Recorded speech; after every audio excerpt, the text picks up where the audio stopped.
सियावर रामचंद्र की जय। प्रिय भक्तों, आज हम रामायण के अयोध्या कांड में दोहा संख्या नंबर 61 से आगे पढ़ेंगे। गुर श्रुति सम्मत धर्म फलु, पाइये बिनहि कलेश। रामा पाइये बिनहि कलेश। हट बस सब संकट सहे, गालव नहुस नरेश। सियावर राम जय जय राम, मेरे प्रभु राम जय जय राम। मेरी आज्ञा मानकर घर पर रहने से गुरु और वेद के द्वारा सम्मत धर्म के आचरण का फल तुम्हें बिना ही कलेश के मिल जाता है। किंतु हट के वश होकर गालव मुनि और राजा नहुस आदि सबने संकट ही सहे हैं। मैं पुनि करी परवान पितु बाणी, बेगी फिर अब सुनु सुमुखी सयानी। दिवस जात नहीं लागे ही बारा, सुंदरी सिखवनु सुनहु हमारा। इन चौपाइयों का अर्थ है, इन चौपाइयों में राम जी सीता माता को समझाते हुए कहते हैं कि हे सुमुखी, हे सयानी, सुनो, मैं भी पिता के वचन को सत्य करके शीघ्र ही लौटूंगा। दिन जाते देर नहीं लगेगी। हे सुंदरी, हमारी यह सीख सुनो। जो हट करहूँ प्रेम बस बामा, तो तुम दुख पाउब परिणामा। काननु कठिन भयंकर भारी, घोर घाम मुहिम बारी बयारी।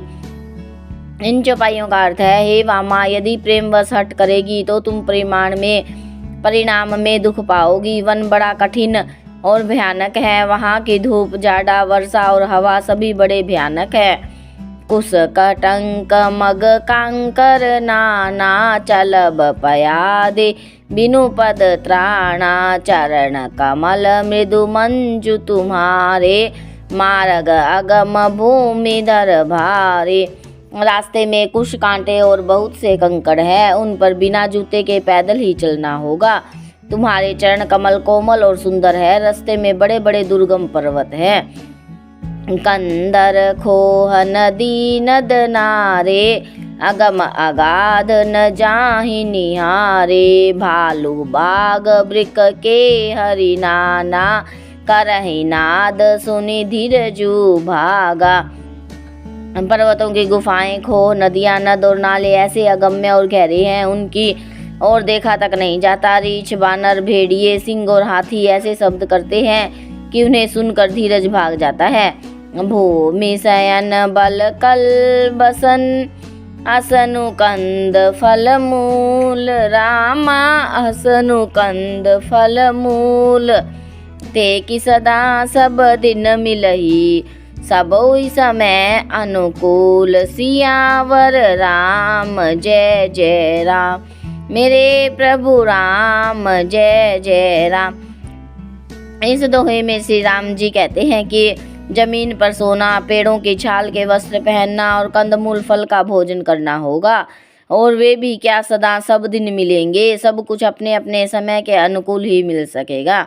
नर आहार रजनी चर चरही, कपट बेश विधि कोटिक करही। लागई अति पहार कर पानी, विपिन विपत्ति नहीं जाई बखानी। मनुष्यों को खाने वाले निशाचर फिरते रहते हैं। वे करोड़ों प्रकार के कपट रूप धारण कर लेते हैं। पहाड़ का पानी बहुत ही लगता है। वन की विपत्ति बखानी नहीं जा सकती।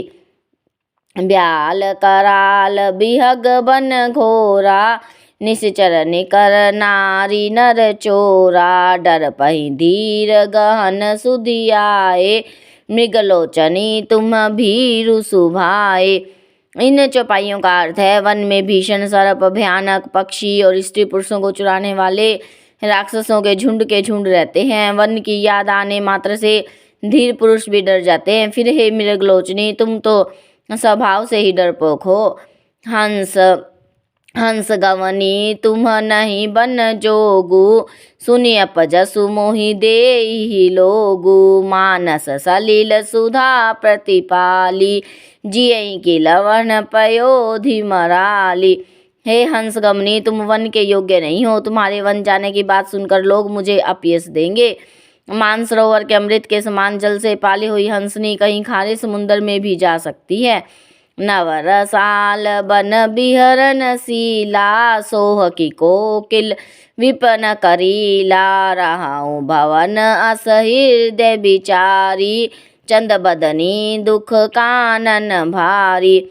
नवीन आम के वन में विहार करने वाली कोयल क्या करील के जंगल में शोभा पाती है। हे चंद्रमुखी, हृदय में ऐसा विचार कर तुम घर पर ही रहो। वन में बड़ा कष्ट है। सहज सुहृदय गुरु स्वामी सिख, जो न करई सिर मानी, रामा जो न करई सिर मानी, सो पछिताई अघाई उर, अवसी होई हित जानी। सियावर राम जय जय राम, मेरे प्रभु राम जय जय राम। इस दोहे का अर्थ है, स्वाभाविक ही हित चाहने वाले गुरु और स्वामी की सीख जो सिर पर चढ़ाकर नहीं मानता, वह हृदय में भर पेट पछताता है। उसके हित की हानि अवश्य होती है। सियावर रामचंद्र की जय।